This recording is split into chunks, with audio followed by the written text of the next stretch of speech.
9.0 FM hanya di IKIM Inspirasi Inforia Islami daripada kami di Politeknik Tuanku Said Sirajuddin Perlis. Hampir seluruh penduduk dunia kini terkesan dengan impak krisis ekonomi. Sementara di negara-negara konflik pula, mereka mengalami tekanan berganda dengan ancaman peperangan, kebuluran, kemiskinan, masalah kesihatan, bencana alam dan sebagainya. Apa tindakan kita? Bantu mereka melalui kempen Mari Sedekah, anjuran Islamic Relief Malaysia. Ketika kita leka mengambil masa untuk membantu, mereka telah pun kehabisan waktu. Bertindak sekarang. Hubungi 0389263434 atau layari www.islamic-relief.org.my untuk zahirkan keprihatinan anda. Fikir kemanusiaan, fikir Islamic Relief. Rancangan ini dibawakan kepada anda oleh Islamic Relief Malaysia. Warna Pagi, IKIM Inspirasi Inforia Islami. Apapun harta yang kalian infakkan, maka Allah pasti akan menggantikannya dan dia adalah sebaik-baik pemberi rezeki. Surah Sabah ayat 39. Marilah berazam untuk tingkatkan amalan dan perbanyakkan sedekah pada tahun ini menerusi projek-projek kemanusiaan Islamic Relief Malaysia. Hubungi 03-8926-3434 untuk info lanjut. Fikir kemanusiaan, fikir Islamic Relief. Assalamualaikum warahmatullahi wabarakatuh. Selamat pagi untuk sahabat-sahabat sekalian yang mendengar dan menonton Suara Kemanusiaan yang dibawakan oleh Islamic Relief Malaysia di Radio IKIM. Dan macam anda dapat saksikan yang menonton di Facebook IKIM FM dan juga Facebook IRM, ada 4 wajah. Ya, yang atas 2 tu dah kenal lah kot. Yang berada bersama dengan kita hari ni panelnya Fatih Ridwan Saidin, Pegawai Kanan Bahagian Program Islamic Relief Malaysia, dan juga yang kedua Nur Ain Ahmad Nawawi, Pegawai Bahagian Penjanaan Dana Islamic Relief Malaysia. Brother Fatih dengan Sister Ain, Assalamualaikum. Waalaikumsalam. Ya, Nunu khabar Nu? Apa khabar kita? Alap labai. Alhamdulillah senang Alhamdulillah. Sebab hari ni tajuk kita tentang kisah inspirasi negeri di bawah bayu. So sajalah nak belajar bahasa dusun tadi tu ya. Dan sahabat kita Brother Fatih dan Ain hari ni nak cerita tentang kisah inspirasi. Tapi sebelum tu kita ambil kesempatan juga untuk ucapkan sekalung penghargaan, jutaan penghargaan kepada Brother Zarul Syafuddin yang merupakan mantan CEO ataupun Ketua Pegawai Eksekutif Islamic Relief Malaysia, dan juga selamat berkhidmat dan bertugas juga pada Sisfat yang insya-Allah pucuk pimpinan terkini di Islamic Relief Malaysia. Baik. Sekarang untuk pada minggu lalu, tim Islamic Relief Malaysia telah menjalankan misi kemanusiaan ke negeri Sabah bagi melihat projek-projek baru yang bakal dilaksanakan di negeri tersebut. Jadi untuk Bro Fatilah, minggu lepas SISL telah kongsikan objektif dan juga sebahagian aktiviti yang telah dijalankan sepanjang misi. Mungkin Brother Fatih nak sambung pula untuk minggu ni. Brother Fatih, silakan. Apa projek-projeknya? Ya. Okey, Assalamualaikum warahmatullahi wabarakatuh. Waalaikumsalam warahmatullahi wabarakatuh. Dan pertama sekali terima kasih juga kepada El Faiza, iaitu ikon Islamic Relief yang sudi datang ke negeri Sabah buat pertama kalinya, dan kita melaksanakan misi di negeri Sabah lah. Jadi kita fokus, pertama sekali kita fokus kepada keunikan di Sabah ni, yang mana keunikan komuniti yang boleh dikatakan statusless. Itu yang sebabnya El Faiza turun ke Sabah ni lah, melalui DMDM yang diterima oleh beliau lah. Jadi di situ saya fahamkan keunikan situasi di Sabah ni. Bukan saja terdapatnya golongan-golongan lokal, tapi kita juga ada golongan-golongan yang statusless lah di Sabah ni. Saya rasa itu salah satu keunikan yang ada di Sabah ni lah. Jadi statusless ni dia macam golongan-golongan yang dokumen yang bukan warga negara lah, bukan warga negara senang ceritanya. Jadi kita bantu kepada golongan-golongan ni. Okey, dan seterusnya saya memperkenalkan juga kepada El Faiza berkenaan dengan projek yang berada di Sabah ni. Projek yang kami fokus ni adalah projek yang lebih kepada long term. Okey, projek yang pertama ni kami fokus untuk pendidikan golongan-golongan statusless ni. Okey, so untuk pengetahuan di Sabah ni di bawah Majlis Keselamatan Negara, bawah Majlis Keselamatan Negara di Sabah ni, mereka ada sekolah-sekolah khas yang mereka panggil Pusat Pembangunan Kanak-kanak, yang terdapat 11 buah sekolah di seluruh Sabah ni. Tapi sekolah-sekolah ini tidaklah seperti sekolah-sekolah yang di bawah aliran perdana sekolah kerajaan, tapi sekolah itu memang usaha murni daripada Majlis Keselamatan Negara sendirilah. Okey. Jadi daripada kita fokus kita buat sekolah baru, nak cari student baru, baik kita bantu Majlis Keselamatan Negara ni. Sebab Majlis Keselamatan Negara ni diorang dah ada memang power, dah ada nama sendiri. Jadi kita bantu Majlis Keselamatan Negara ni untuk naik tarafkan lagi sekolah-sekolah mereka ni. So sekolah-sekolah ni memang orang kata boleh uzur lah sebab ada elektrik, majoriti sekolah-sekolah ni tiada tandas dan daripada kanak-kanak ni terbiar macam tu, tidak ada basic pendidikan. Sebab basic pendidikan yang penting untuk mereka dalam mereka meneruskan kehidupan, untuk mereka menilai baik dan buruk di masa hadapan mereka. Jadi daripada mereka terbiar macam tu, jadi kita bantu Majlis Keselamatan Negara. So projek ni kita bantu Majlis Keselamatan Negara untuk naik tarafkan infrastruktur sekolah-sekolah tersebut. 11 buah sekolah ni, so kita target untuk target siapkan naik taraf 11 buah sekolah ni. Yang tiada elektrik kita bagi ada elektrik, yang tiada tandas kita bagi ada tandas. Itulah itu projek satu projek yang untuk jangka masa panjang lah, dan sama akhirat dia pun yang memang untuk jangka masa panjang juga. Okey. Jadi projek kedua saya perkenalkan juga kepada El Faizali adalah projek Asnaf lah. Ini kami pilih untuk lokal juga, untuk rakyat tempatan di Sabah ni, tapi dalam kategori Asnaf lah.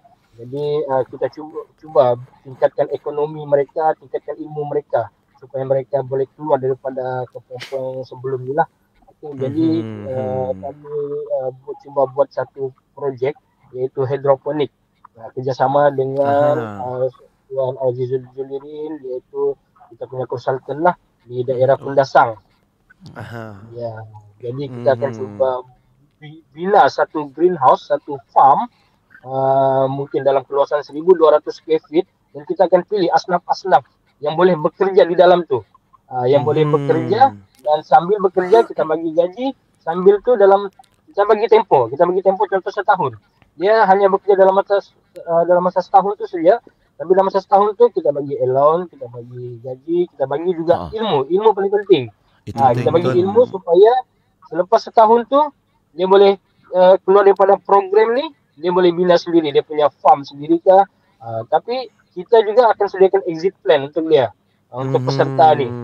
Kita sediakan exit plan, contoh dia habis tahun tu, dia keluar daripada program ni, contoh kita bagi grant ataupun kita bagi modal untuk dia buat sendiri, dia punya farm sendiri. Maknanya memberi peluang kepada dia untuk menjana pendapatan sendirilah selepas daripada ni. Ya, betul. Ya, betul.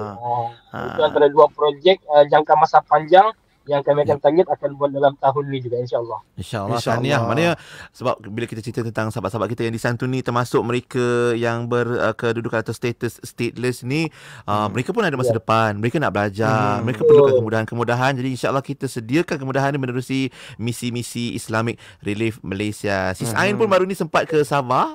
Kerja Sis Ain ni memang mengumpul cerita, nak kumpul cerita, dan inilah masanya Ain nak kena ceritakan bukan pengalaman dan apa yang kita lalui baru-baru ni, Ain. Okay. Alhamdulillah. Untuk yang misi kali ni, ni kali ketiga saya berpeluang untuk turun ke Sabah. Dan antara cerita yang saya rasa dalam selama 5 hari saya di sana, saya paling terkesan pada cerita salah seorang daripada bakal penerima manfaat kita untuk projek Gift of Hope untuk tahun ni. Puan Fariza. Dia sangat muda dan diuji dengan kehilangan untuk melihat kedua-dua belah mata beliau. Baru saja lagi macam baru lagi lah dia maksudnya penyakit ni bukan daripada kecil lah. Dia macam time PKP macam tu rasanya. Baru kehilangan penglihatan ya, betul. Dan dia ada 2 orang anak. Dan sekarang ni keluarga mereka diuruskan oleh anak yang berumur 7 tahun. Anak sulung dia lah. So bayangkan dalam keadaan yang ibu tak dapat melihat dan adiknya baru umur 5 tahun, kehilangan juga sebelah mata beliau, tak dapat nampak sebelah mata lah. Peras. Dia macam kita faham perasaan dia, seorang ibu yang peras, tak dapat nak jaga anak dia betul-betul, nak pegang amanah untuk uruskan rumah dia betul-betul dan terpaksa diberikan tanggungjawab tu pada anak yang hanya berumur 7 tahun. Bayangkan budak-budak yang umur darjah 1 ni, mak bapak lain hantar pergi sekolah, pergi tengokkan waktu hari first day, tengok orientasi dia macam mana. Tapi adik yang anak dia yang first, namanya Humaira. Adik Humaira ni, dia yang kena jaga mak dia kena jaga adik dia dalam usia yang sangat muda sangat. Jadi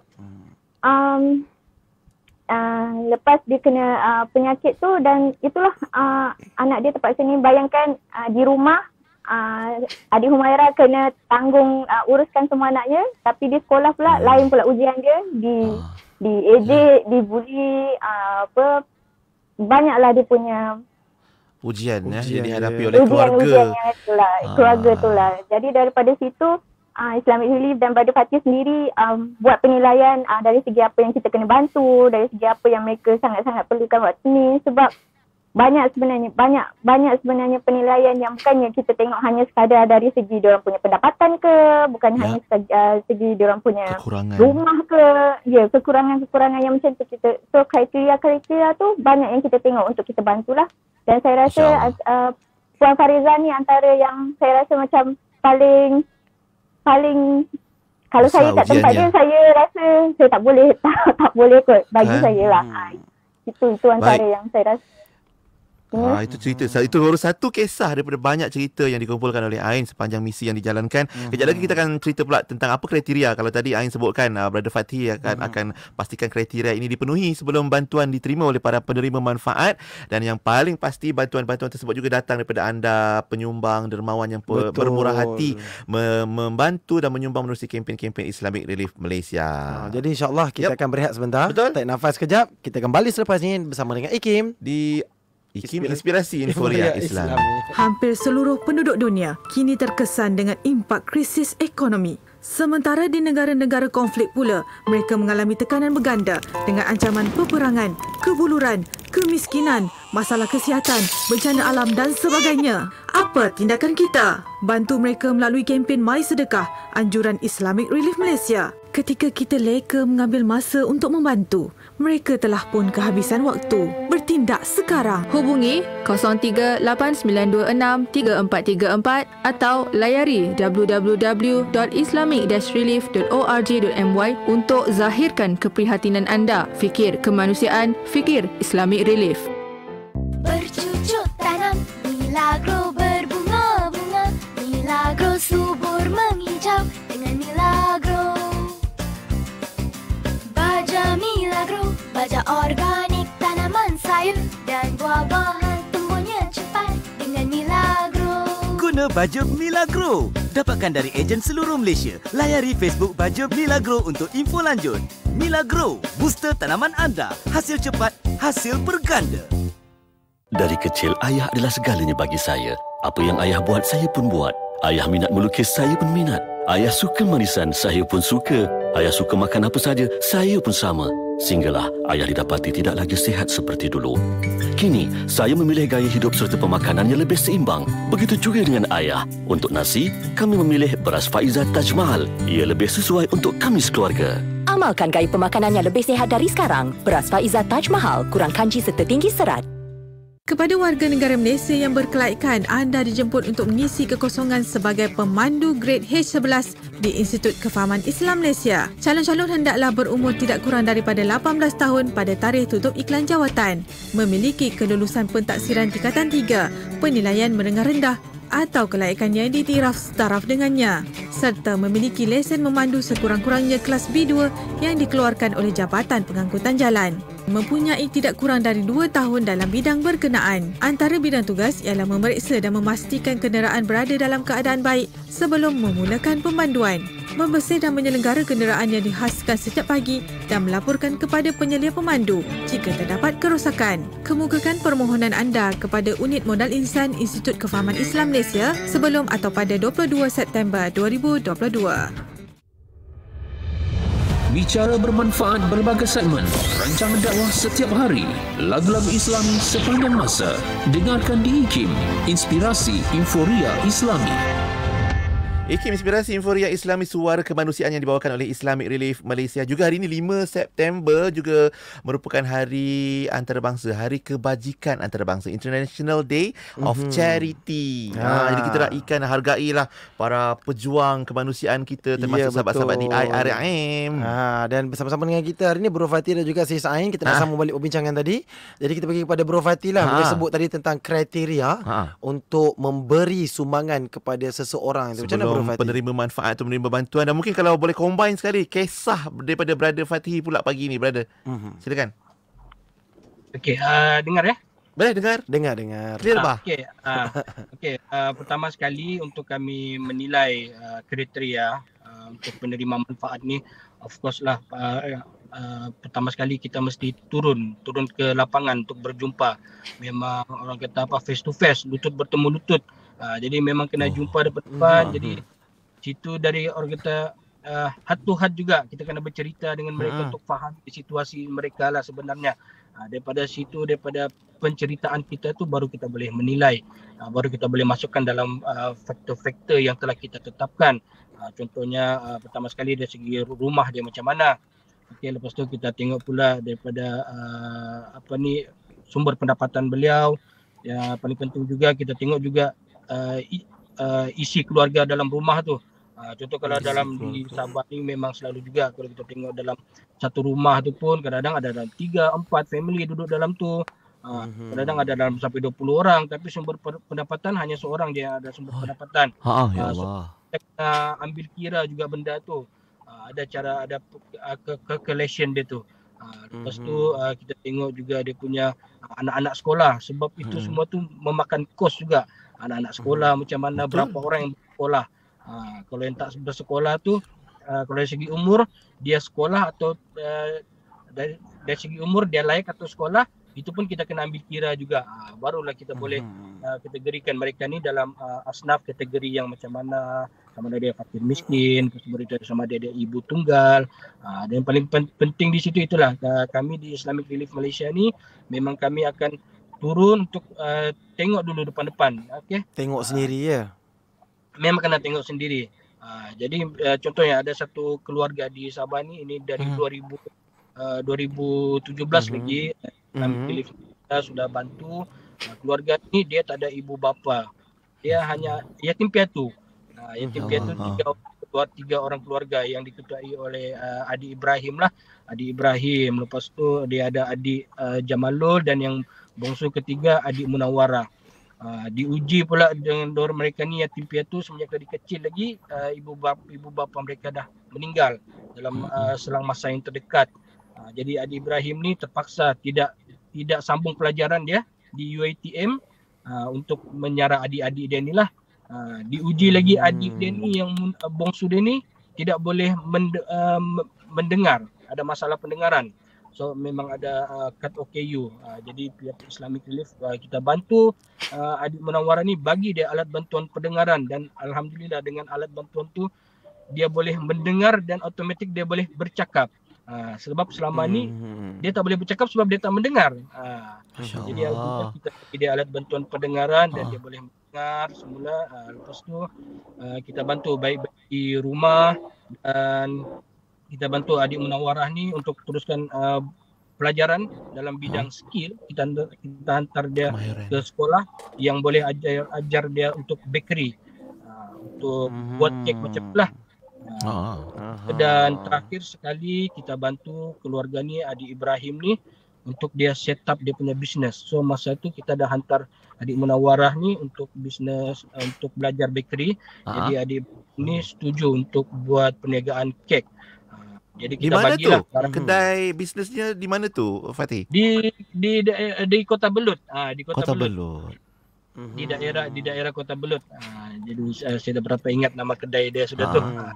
Jadi alhamdulillah kita bagi bantuan tu semasa PKP.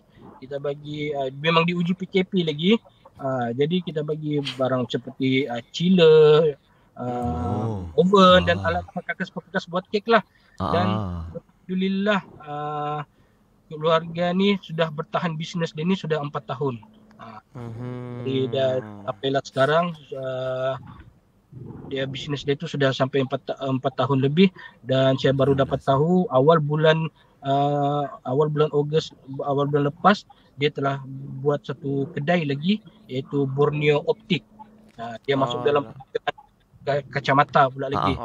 Jadi keluarga macam ni yang kita cuba bina keluar daripada kepompong yang sebelum ni dan dapat meneruskan kehidupan mereka tanpa bantuan Islamik.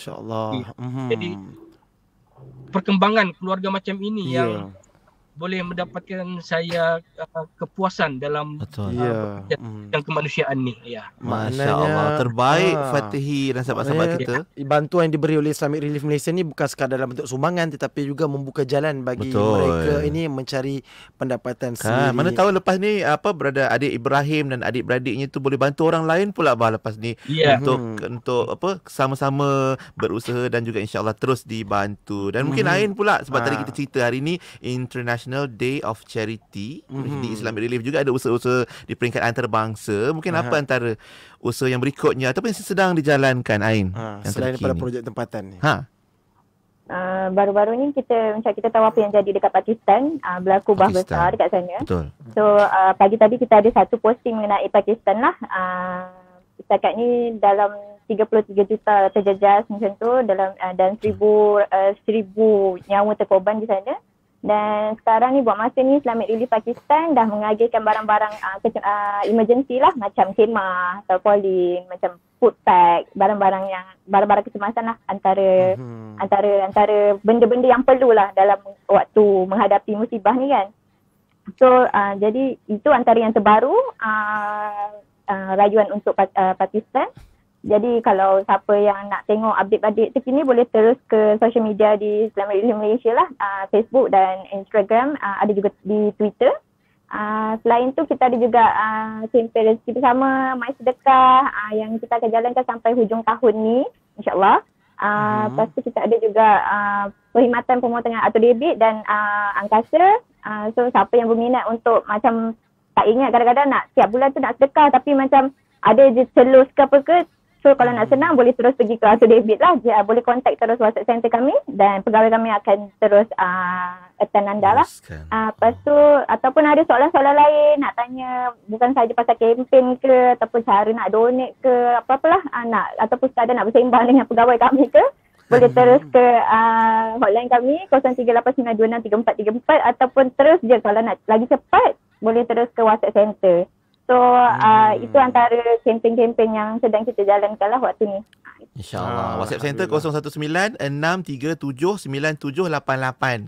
Boleh apa tadi nak borak-borak pun boleh ataupun nak tanya pasal sumbangan pun boleh dibantu oleh sahabat-sahabat kita. Yang penting insyaAllah hari ni kabar berita dari bumi di bawah bayu negeri Sabah pun kita dah kongsikan, dan usaha-usaha terkini IRM pun dah dikongsikan oleh Brother Fatihi dan juga Sister Ain. Terima kasih kerana sudi luangkan masa hari ini. Harap-harap semua sumbangan diberikan, segala usaha yang dilakukan, segala titik peluh yang dikeluarkan, yang dapat balas tak lain tak bukan hanyalah Allah Subhanahu Wa Taala insya-Allah. Begitu jugalah untuk sahabat-sahabat kita di Islamic Relief pun, moga Allah sentiasa kurniakan kekuatan untuk kalian terus berkhidmat dengan misi-misi IRM insya-Allah ya. Jumpa lagi bang insya-Allah Ponsi kau. Ginak. Jumpa lagi. Assalamualaikum. Assalamualaikum.